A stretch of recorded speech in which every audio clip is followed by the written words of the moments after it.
Thank you so much for being here with me, Jill. I'm so excited to talk to you. I'm so excited too. I've been waiting for this. So everybody, this is Jill Littlejohn. We're going to dive right in. I'm going to let her introduce herself because her story is so amazing. I think you'll learn a lot just hearing from her and hearing about what she's been able to do in a very short amount of time.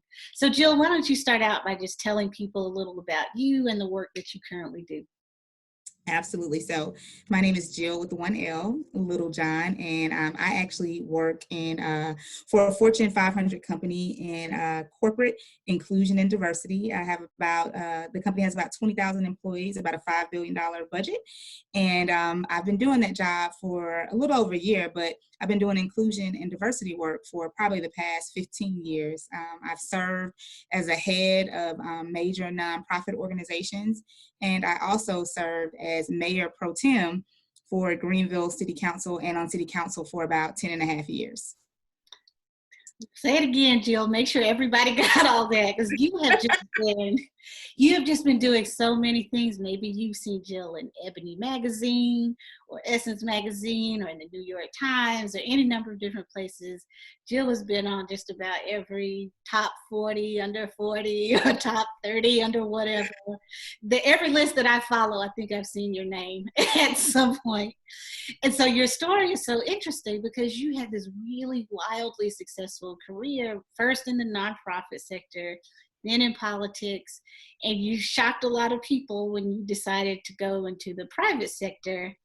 And once you got to the private sector, you also started getting that entrepreneurial bug a bit. Can you talk about that, why you decided to also start a business and how that stuff came about?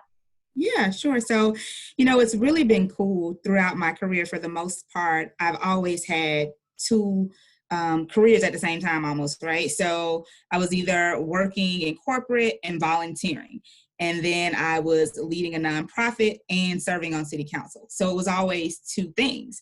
And so when I decided to shift, again, which was really interesting because I was at a point where my career was going great. I mean, I love my job. I love the work that I was doing.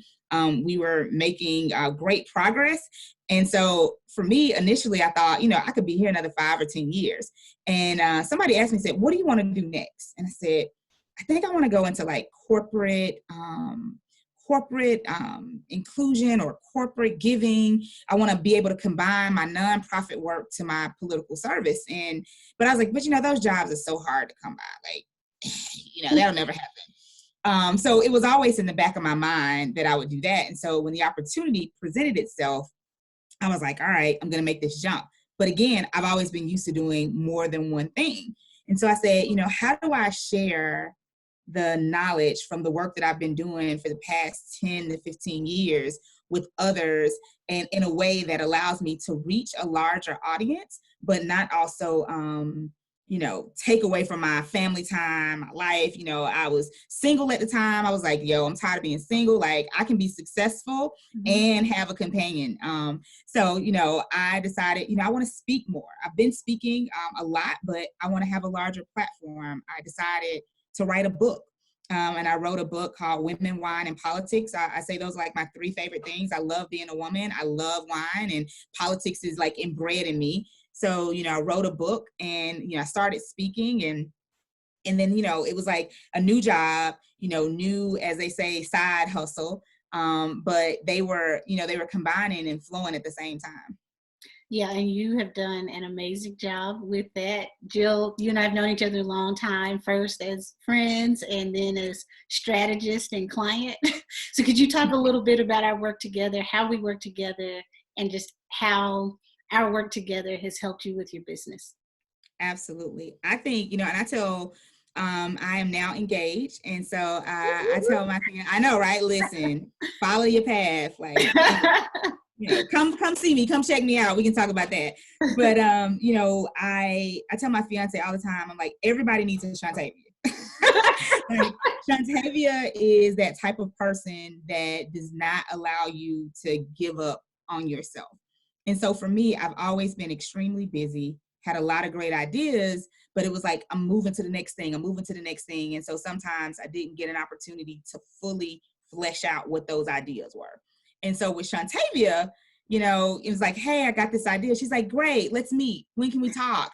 Let's schedule some time. Let's block out 4 hours. And I'm like, oh, I really don't want to block out this time. But at the same time, because of that relationship, that rapport, so it's not just some stranger off the street or somebody that doesn't take the time to get to know what my dream is, and my dream becomes a part of their dream. And so once I let her know that this is what I was interested in, it was over. It was a game, like it was over, like literally over. I get like, you know, random emails and, you know, random pop-ups like, have you done this? Have you done this? And so it's been great though, because I really feel like it pushed me to go to the next level. Just to give you an example, for a number, while I was a public servant, I would speak for free because I was a public servant. And then I transitioned into the private sector and I started charging. And, you know, people were paying. I'm like, they like what I'm saying. You know, as Shantavia says, I've got some credibility to who I am. And so I never forget, we were having a conversation and I said, hey, I think I'm going to charge X, you know. And she was like, what?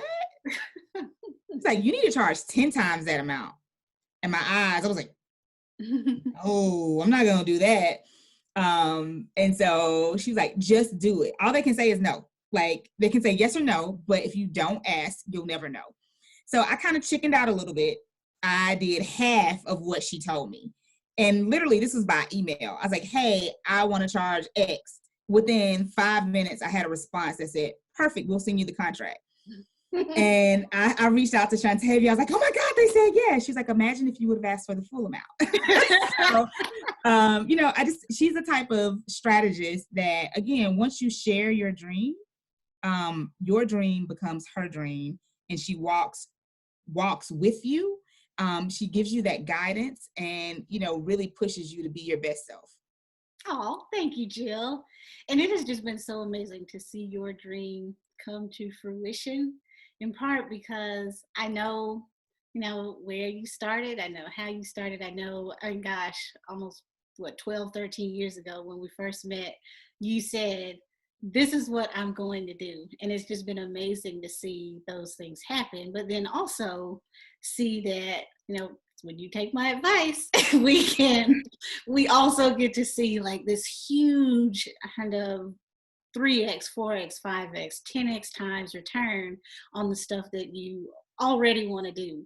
And I know that with your business, you've made some transitions. So you started out with the book, with speaking, consulting, and now you're even moving into a new chapter because of the success of some of those other things. So could you talk about the future a bit of what will be happening with your business?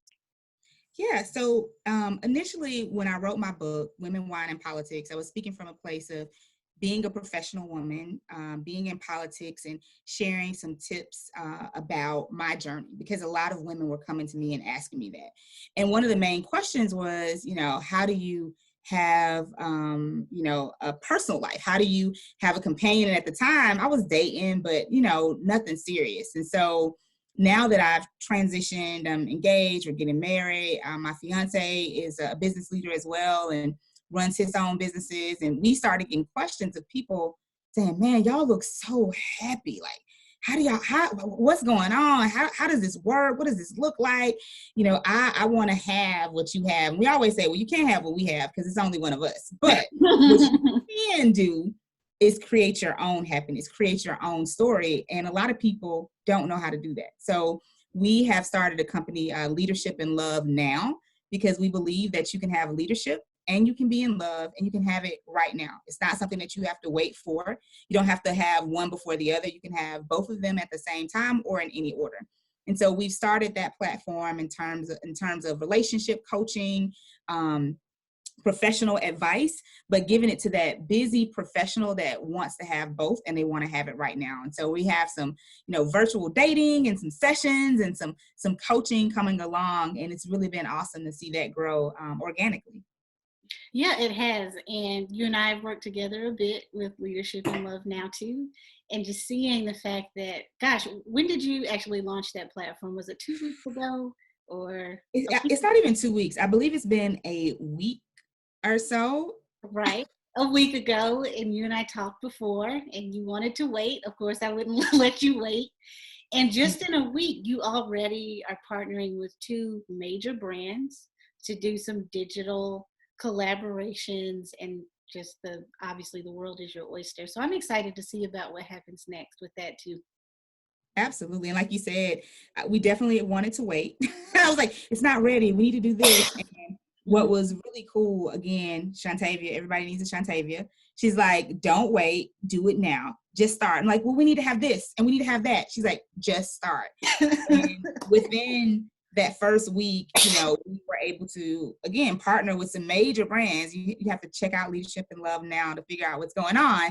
But we've partnered with some major brands that reached out to us based on the content that we were putting out. So I am really excited. If that's what can happen in a week, what can happen in a month, and what can happen in a year.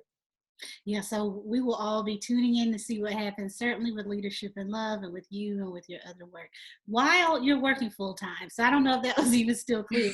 You're still working full time and doing all these things. So it's possible to have that $1 million idea, that $1 million side hustle, and work full time too. So excited to see what happens next with you, Jill. Thank you so much for spending some time with me today. Thank you. It's been fun.